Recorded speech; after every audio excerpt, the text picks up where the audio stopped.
Hey dudes, welcome to Splat from the Past, the only 80s themed horror and sci fi show where things can get totally radical. Now, today we're taking a trip into the world of Broadway musicals and Broadway musical movie from the 80s, A Chorus Line. And my guest today is Jan Gan Boyd. You may remember her, she played Connie Wong in A Chorus Line. You know, she has that classic line, I'm Wong but always right. I can't wait. It's going to be awesome. This is going to be so awesome. And she was also in Assassination with Charles Bronson and Steele Justice with Martin Cove. And yeah, it's going to be a pretty good interview. I can't wait to talk about A Chorus Line. I mean, it's this very unique thing. It was like a huge Broadway phenomenon for like 10 years before the movie actually got made, you know. And this English director, Richard Attenborough, who was an actor first, directed this movie, this very universal movie. It's also very American and universal at the same time. And it ended up being one of the biggest like Broadway musical movie flops of all time, and it's actually a great movie. It's not as bad as popular opinion would lead you to believe. But let's get started. My interview with Jan Gan Boyd. Hello, this is Jan. Hey Jan, it's Tommy, and we are live. Hi, Tommy. Uh, it's such an honor. Thank you for taking time out of your busy schedule today. I feel really great about this. Thank you, and thank you for asking me. My pleasure. Um, A Chorus Line is one of my favorite musical movies of all time. When I was growing up in the 80s, I couldn't turn on HBO without seeing it every other day on. Um, how did you get cast in the role? Well, I was primarily a dancer, and I taught dance at UC Davis for a year, Yeah. and decided that I wanted to at least attempt auditioning for shows Yeah. as a dancer. So I went down to LA and I auditioned for The King and I with Yul Brynner, and I got that. And I Nice. toured with that and some other dance shows like Cat and some various music videos. And there was a huge open call casting for A Chorus Line. When I showed up, there was a line, of thousands. There was like 3,000 people Like the movie. there. Yes, exactly. And I went to the front to sign in, and I was like, nobody signed in, and I was only 180, I think was my number, 181 or something. Right. And I just went to the open call, and at first I thought I got cut because they kind of did it like a chorus line, like they called your number and then please step forward. And they said, thank you very much to the people behind me, but I thought they Mm. meant me, so I went home. And my girlfriend called me and said, Jan, they're looking everywhere for you. So I went back, did the what do you call it, uh, screen test, and Richard Attenborough actually called me and said he'd like to have me be in the movie for him. So it was really an honor. Yeah, no, that's what I call a blessing. Um, Hmm. I've always thought it was strange though that Richard Attenborough of all people directed the movie because he was this Englishman directing this American musical, and but it's very universal though, and it's got a great commentary about rejection and show business. Yes, and I think it was interesting. There were some interesting choices that were made that not necessarily the cast agreed with. Uh-huh. One was What I Did for Love, the song What I Did for Love. Hmm. They saw it as a love song, all the producers and the directors and everybody. And we we said it's a love song about dance. It's a song about theater. Excuse me. What you give up to be in the limelight, the things you have to give up. And they decided to go with a Michael Douglas. And I guess they chose that more for the theater audience because Michael Douglas was more of a name. Yeah. But I think for personal reasons, I mean, the cast kind of felt like it took away from the true meaning of a chorus line. I think that would be the only thing I would disagree with that movie, besides my song being cut. but it was fun, and Richard Attenborough was one of the most amazing people I've ever met in this world. He was just, when he talked to your soul, and it was quite an experience.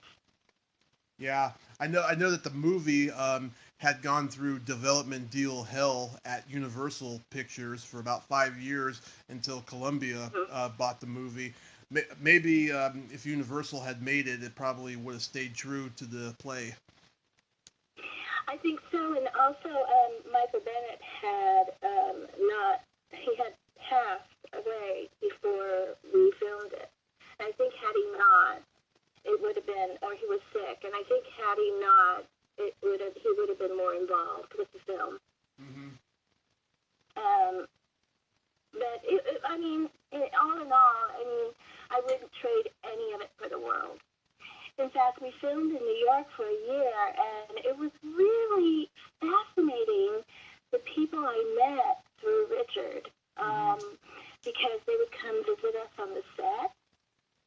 Yeah. And it would be, there would be like Reverend Desmond Tutu and Mother Teresa would come by, and wow. Princess Di. I mean, we had met so many people. It was it was really a Cinderella dream.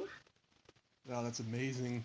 How many months did it actually take to shoot the movie? We started in July. Excuse me. We started in July to rehearse. We rehearsed for 2 months, and we started filming in September. And we wrapped, I think, in April. So it took a long time. And then we did post-production, post-production PR work for it. Yeah. And then there was another year of post-production, like sound effects and going back and looping the sounds that didn't fit in and re-recording some of the songs. Mm-hmm. So, yeah, it was about a 2-year process. Wow. And in that time, but fortunately, within that time, I was able to do other jobs and work. So it was nice. Yeah. I love your line, I'm wrong but always right. Funny wrong, never wrong, always right. Yeah. I know, it's funny because that character was pretty much me, my whole life of wanting to be fit in, being Asian in this. I was raised in a very suburban white neighborhood. Yeah. And I never thought I was different than anybody else. I always thought I was just white. Yeah. And so I would come home and sing these songs that my friends would teach me, like Ching Chong Chinaman sitting on a fence. Yeah. And my mom would go, Ching Chong Chinaman, that's your father.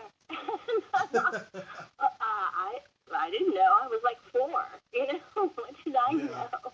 And so that was kind of my early on understanding that I was a little different in a white society.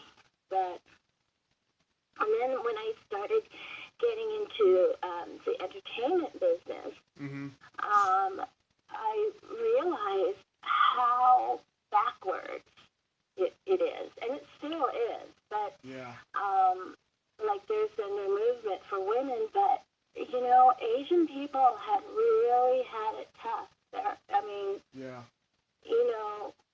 It's not as prevalent as the black movement or the women movement or anything like that. But if you think of going back in history, there's Mickey Rooney, Mexico Whiteley, Yeah. Opposite Tiffany. And then there's Rita Moreno, who's not even Asian, and she was Tuptim in The King and I. Yep. And then, so it wasn't until the Flower Drum song that they actually hired an Asian cast. Yeah. And then there was nothing. I mean, nothing until a chorus line that York Lee originated the role, but it was for theater. And there was nothing in television or movies that really depicted an Asian character. And I did not understand the magnitude of it until I was Connie Wong. Mm-hmm. And then I realized I was getting people from Japan, China, Korea, everywhere, just wanting to know me and telling me that I influenced them to go into the acting world or the dance world because of me. And I can't tell you how much that means to me to be able to influence people's lives like that. Mm-hmm. And so when we were doing the film, I did not understand that, here, let me back it up a little bit. So in the 1980s, when we filmed it in 1982, 83. Mm-hmm. 1983, we started filming. And prior to that, there was Bruce Lee and David Carradine being someone that's Asian, right? Yep. And it's Susie Wong. Days, I'm sorry? And Susie Wong. And Susie Wong, which was Nancy Kwan, wasn't it? Susie Wong. Oh, yeah, Susie Wong and Nancy Kwan. There weren't a whole lot of Asian people. Yeah. And so in the 1980s, when Kovac came out, there were only 3 television stations. There was CBS, ABC, and NBC. So we didn't have HBO and Showtime and Hulu and Netflix. We didn't have any of that. There was such a limited amount of work for Asian people. Right. So after a chorus line, I would see the same actresses going to the same auditions. And I auditioned for Karate Kid 2 with Pat, for Pat the role as a Japanese girl. Right. And I even, my agent and I, Michael Green at the time, I even screen test for it, and they loved me, and they said they would like me. And Pat Morita said that he didn't want me as the role because I wasn't Japanese. And that was the reason I didn't get the role. And it was between me, Joan Chen, and the girl who did it, the Japanese girl who got it. Yeah. And I didn't realize at the time that was, I was really upset because I thought how there's so few roles, and to segregate it like that is just unacceptable. Yeah. Yeah, go ahead. Yeah, I totally agree with you. I really thought that there was going to be more more successful Asian performers in the 90s when Margaret Cho got her own sitcom. But then, of course, the show got canceled, and then they figured it didn't make money, so we don't need, Asian performers, being successful, right. I guess. Yeah. Yes, and Margaret Cho has done so much for the Asian community, like trying to break the barriers, as well as enjoying and, like you have to find the comedy in your own heritage. I mean, you have to. Yeah. If you can't laugh at yourself, then I mean, that's what comedy is all about, is being able to laugh at yourself or at your culture. But and I have a friend named Peter Kwong. We did a movie together, and he does a lot of Asian rights, the Asian right movement in LA. But we were talking, he and I were just recently talking about this,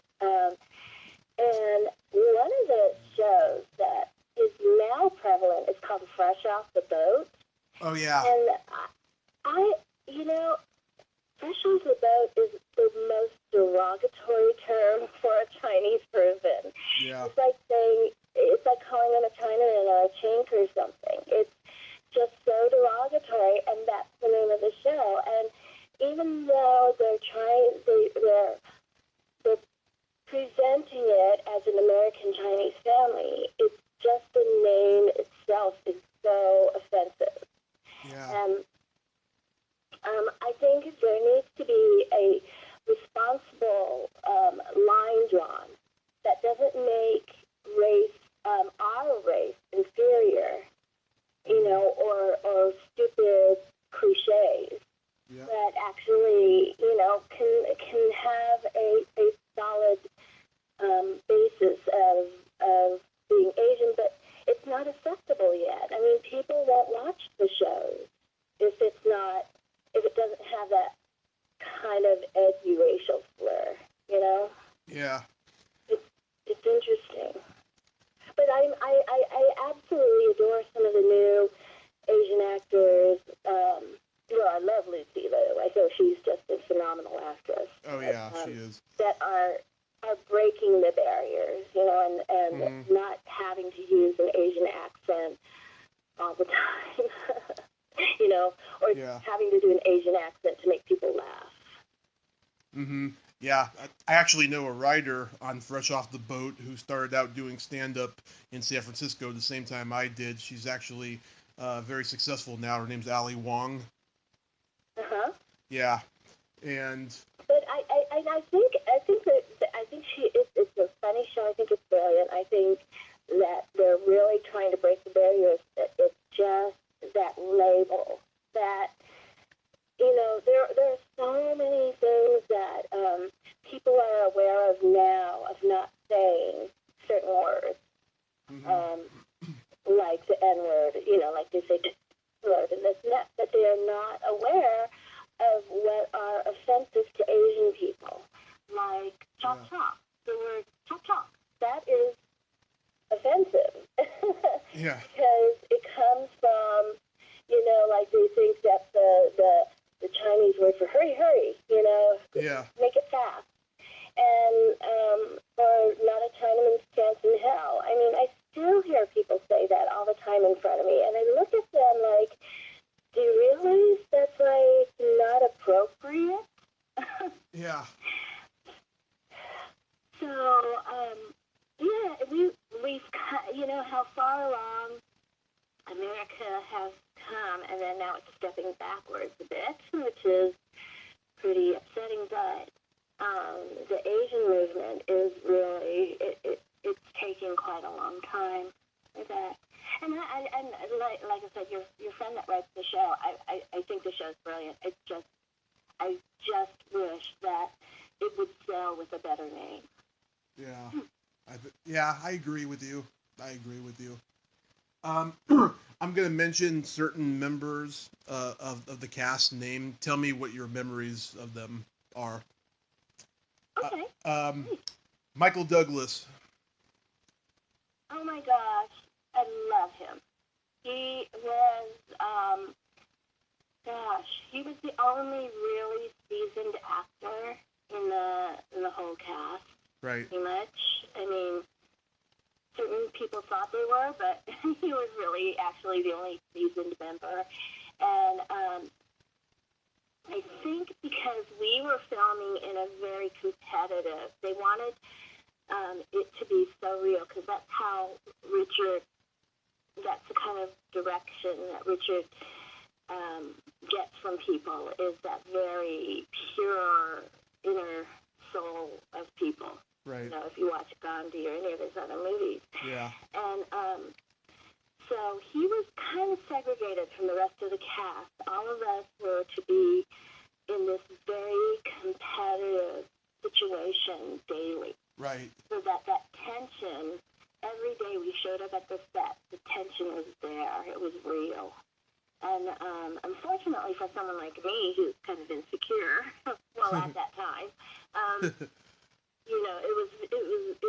there was a lot of tears. And Michael always would call me into his room, not for anything inappropriate, call me into his to his room, and we would talk about being new in this because it was my first acting experience, and just breaking into the business and what to expect and the pressures that are around you and how to stay true, stay with yourself, like how to keep true to yourself without losing who you are to become famous. Mm-hmm. And I really, really appreciated that. That was pretty amazing. Yeah, that is very nice.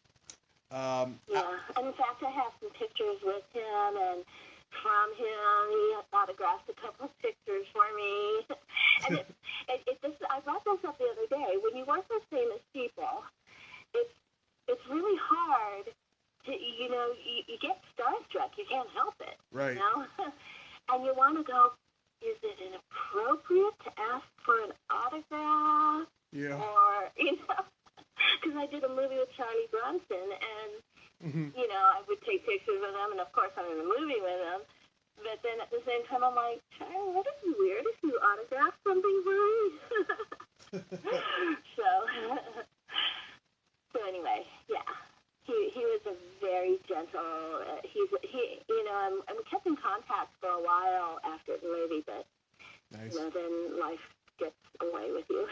Mm-hmm. Allison Reed? I love her. She was very professional. Again, she was a little bit separated from the cast as well. Right. Only because they wanted it that way. When the rest of us would hang out and, we would all go to Nicole Fosse's, let's say, for a party, just to hang out and talk. She didn't come. So I think it was part of that, so that she didn't feel a part. She was segregated a bit from everybody. Right. At least that's the feeling I got. Right. Vicky. We did a lot of rehearsals. She wasn't in a part of that rehearsal. Mm-hmm. Vicky Frederick. Vicky was what a lot of us called mom. And I know it sounds like she's old, but she's not. But she was older than most of us. Yeah. Most of us were like 20, Yeah. And she had been in the theater for quite some time, and doing quite a bit of theater work. Right. Prior to all of us. And so she was the one that kind of like, I would say, put people in their place. Yeah. I guess that's the best way to do it. And in fact, Cameron English was just at my house the other day. He just moved away, and I'm still really close friends with a lot of the people in the cast. And we were talking about Vicky's hair, how beautiful her hair is, and you would every once in a while she'd go, I need a brush. And she would do the diva finger thing in the air, makeup. It was cute, but yeah. So that's Vicky. She's my favorite of the cast because she's this kind of wisecracking Mae West type, and she's really funny. Yeah. She is wonderful, and she's still a diva. She's just an amazing person, and I think what's interesting is, as I've gotten older, as we've all gotten older, and we're not in that competitive situation anymore, we're all much closer friends than we were while we were filming. Mm-hmm. Like I said, while we were filming, there was that competitive atmosphere of who's getting more attention, and who does the choreographer like more, and who's getting the close-ups. And it was just a really different kind of situation. But now we all can look back and just laugh at the whole thing. Audrey Landers. Oh my gosh, she was my roommate. Not my roommate, but my dressing room mate. And we became such good friends.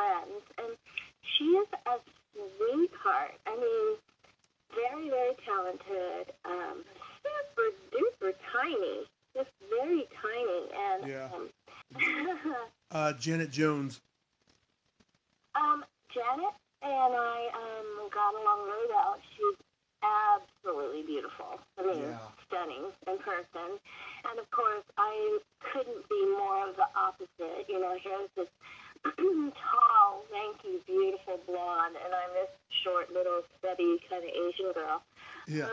But we got along really well. I think Janet, to me, Janet is she is really good at PR for herself. You know, like knowing how to work the room and knowing how to pose for cameras and make the certain connections that you need to make. Right. So she was very, very good at PR for herself. Yeah. Yeah. And, but never mean to me. I just never, personally, I never got that feeling like whatever relationship I had with her was never real. But, you know, that's just at that time. Nicole Fossey. Oh, I love her.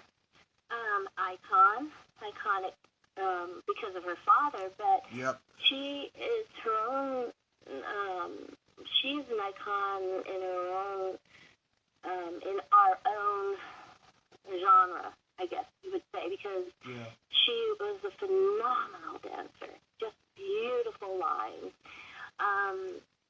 very sweet. She and I would talk a lot of times about feeling not fitting in the cast, because there were quite a few cliques within the cast, and she and I would talk about like just not feeling like being respected or like part of the in group. Right. She did not get along with Tony at all. They did not hit it off at all. I didn't hit it off with Tony either, but then we became friends afterwards. And I said, I think it's because of that atmosphere. Mm-hmm. It was very competitive. So once that was over, then we were fine. But it was during filming that was, ooh. Sometimes you could cut that atmosphere with a knife. Talk about cliches.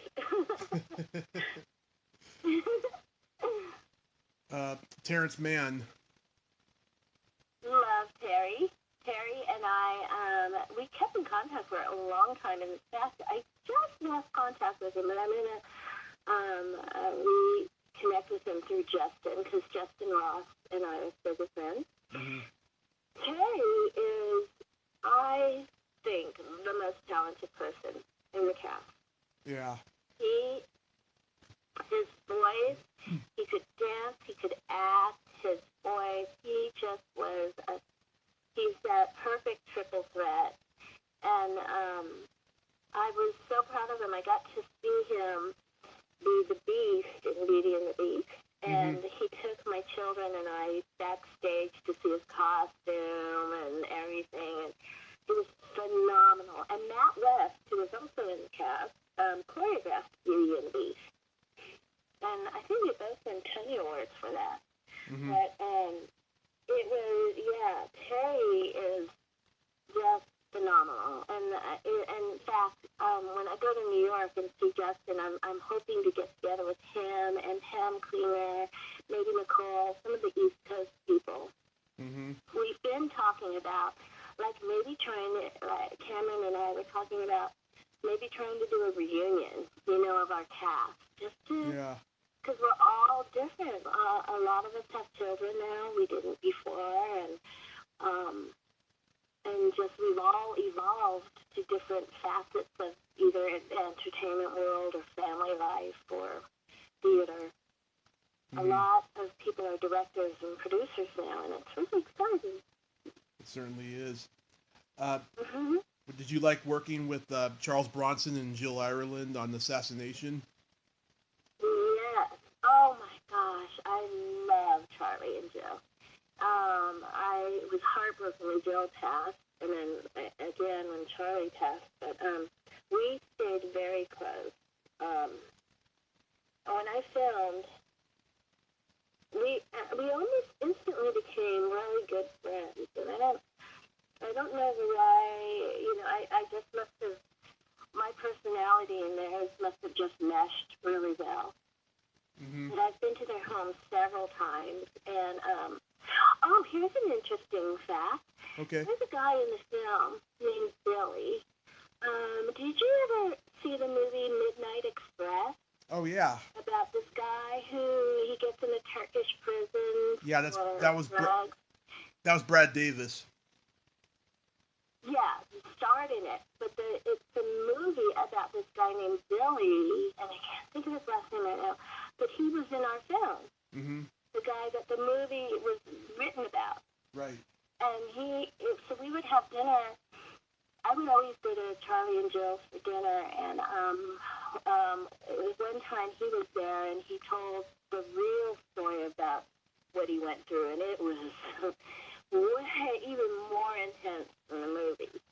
And then another time I had dinner there, Susan Coleman was there, and she was starting her breast cancer foundation. So it was like at the very beginning of the Susan Coleman Foundation. Uh-huh. We were having dinner, and they were talking about this new foundation she was starting, and I, of course, donated what I could, which was not a lot at the time, but just being so in awe of the different people that they introduced me to was very fun. And they just loved each other. They loved their daughters, Buvaiki. They had a very private life, but yet I think a lot of people misunderstood Charlie. He's very private, but if you ever wanted to take a picture with him or get his autograph, he was extremely approachable. Mm-hmm. But for some reason, because of his tough guy attitude, a lot of people were afraid of him. And I think that he wasn't a very warm person, but he was not at all the really hard-nosed person that he was on film. He was very gentle, very warm, very inviting. Oh. And again, this was back in the 80s, before DVDs, before the internet. When people used to go to the theater to watch movies. Yeah. And now, it's so sad that pirating and DVDs and movies going right to television and all that, it has really killed off a lot of the original fun kind of campy action films. Yeah, I agree. I go to the movies now, and the theaters are empty. I never see a lot of people in there anymore. No, and it's really disappointing. And the pirating that goes on, it's like, people don't understand what I think. I'm so political also. It's okay. People don't understand that, it's a trickle-down effect. If you steal things, steal movies or books or whatever, then these companies can afford to hire more people to perform, and then those people don't make enough money to bring their children to your ballet class studio anymore. So it's just right. kind of like then you can't hire as many ballet teachers as you used to be able to because the classes aren't as full. I mean, it's just that whole trickle-down effect that people don't really get. Right. I do see one positive thing of pirating, and that is, let's say there's a movie that came out in the 80s and it never made it to DVD or Blu-ray, and it's the year 2018, right? Somebody uploads it to YouTube, and it gets, I don't know, 100,000 views, maybe even a million views, that can be a stepping stone to actually getting it on Blu-ray and having like the cast and the directors and everybody like do reunions and stuff, you know? Oh, I agree with that because I did do a film called Steele Justice with Marty Cove. He was the evil sensei in Yeah, Kid. right. Yeah, I was going to ask you about Steele Justice.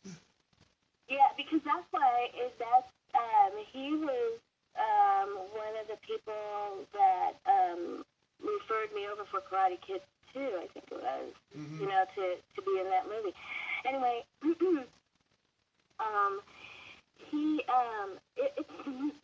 it's not a good movie. It's a campy movie. Yeah. It's really, but it's not on DVD. It's not, like you said, it's not in any form or thing that you can see. Mm-hmm. And unless it gets, I think somebody sent me a kind of a pirated version that it's all in Japanese with Japanese subtitles. Oh yeah, I've seen those. I've seen those. And so, like it's not even my voice on there. I don't. But it is really, but it's interesting. And then then you become that cliche. Well, I'm really popular in Japan. Germany loves me, just not Americans. But I was on I've been on quite a few of those kind of, but that was the 80s. Mm-hmm. The 80s, and that's what's so nice about this retro movement of the 80s that's coming back, because it gives the people that aren't reality stars, it was prior to the big reality star movement. Right. It's prior to the big American Idol and all these like competition shows for who has a good voice, and the people that were actually hired for chorus line and stuff, they're talented. These people could sing and they could dance and they could act, and I really am proud to be a part of television and theater and movies at its original state. Mm-hmm. I guess that's, where it was a craft. At that time, if you were a commercial actor, you did not want to put that on your resume because it was hard to get a job, because there was this hierarchy of theater, then film, then television, then commercials, then extras. And now there's a gamut of everything from reality stars to reality competition shows. Yeah, they're doing everything now. To a president. Oh, God, yeah. To a reality show president. So, when you get to that state, I mean, it's so nice to look back on the glamorous days of Hollywood when, we had premieres, when we had, like, a chorus line, we had the royal premiere in England. Mm-hmm. And it was just, we were all dressed up. I had a Bob Mackie dress on. I mean, it was just so much fun, and it was such a glamorous part of Hollywood that I think is missing nowadays. Mm-hmm. I totally agree. And you got people like me who love the 80s to do a podcast like this that brings back all that nostalgia. Thank I God. love that. Oh, thank you so much. I mean, I absolutely love that. Absolutely. So one last thing. When did you decide though that you were going to leave the business? I had gotten married at a very young age, right when my career. When I was still in chorus line, I was in the chorus line, and we started rehearsing. I flew back to California to get married, then flew back to New York to continue filming. Uh-huh. And then I kept working. I was working a lot, and I got pregnant with my daughter, and we moved back about an hour. We moved to Orange County, which is an hour away from Hollywood. Right. And once you stop to have children, unless you continue working while you're pregnant, and I was on Johnny Carson while I was pregnant, so that was kind of, I was still like having my foot in the door on the pulse of Hollywood. But then, but then soon after I had my first child, I had my second child. I was just like, I'm Chinese. I mean, we're like little baby machines. So I had my second child, and I was still working, and I even auditioned for Star Trek. Oh, I auditioned for the Johnny Luck Club, and they really loved me for this one role in it. Mm-hmm. But then when they called, and they were a lot of films, what happens is in the olden days, like now with all the new editing and stuff, it's not as much, but sometimes they would shelve a product, a movie. Yeah. They would shelve a production, even though it's all ready to go. They just have to like redo the funding and everything. So it was shelved for a little bit, and then when they called me back to come in, I was 6 months pregnant with my third child, and I'm like, dude, this is not gonna work. but that's when I stopped doing work. But now I do like indie films, and a lot of my friends that are production and producers and directors, they'll ask me to do like a small part in their film or something like that, and I'll do that. Mm-hmm. And I'm actually interested in more like directing and producing. But it's really, once you step out of that world, it's hard to get back in. Really difficult. Yeah. Especially if you're not whining and dining and partying and schmoozing and showing up to all the different events to make the connection, which I never was really that kind of a person anyway. Mm-hmm. You know, like this whole, one of the things I'm really proud of myself is I never, what I considered sold my soul to the devil. Like, I never would party with somebody or sleep with somebody or compromise who I was just to get a part. It was never that important to me to be famous. Oh, I commend you so much for that, Jan. Thank you. It's hard. Yeah, that's integrity. I mean, that's amazing. I mean, and you know, and right now we got that Me Too movement that's going on. Exactly. And you know, somebody asked me about that. I mean, I've had interviews and auditions where I had to go to, like, Dino De Laurentiis was coming in from New York, I think, or Italy for an audition to audition all these people for, I forgot, the Noble House, or one of those shows he was doing. And it was at his hotel room, his hotel suite. And I was like, going to his hotel, you know, my agent said it's at his hotel suite, and I went, I'm not sure, this seems kind of weird. And so my agent went with me. And I said, because I go, Vicky, and it was Vicky right at the time, I go, Vicky, I'm not comfortable with this. And so she went with me. And I mean, he was on the up and up, he had his casting director there and everything. But, you know, it's just kind of common sense, you know, like, what do you put yourself into? You know, you know, it's kind of like I was approached by Playboy to be one of their playmates. This was, you know, when I'm like 20, and not when I'm at my age now, but it just wasn't me, you know. It was a lot of money too. I mean, if you think about the 80s, and it was like $50,000 they offered me, and I was like, no, because I thought about my future, and I thought, I don't want, you know, my children and my grandchildren someday to have a picture of me doing all these nude layouts, you know.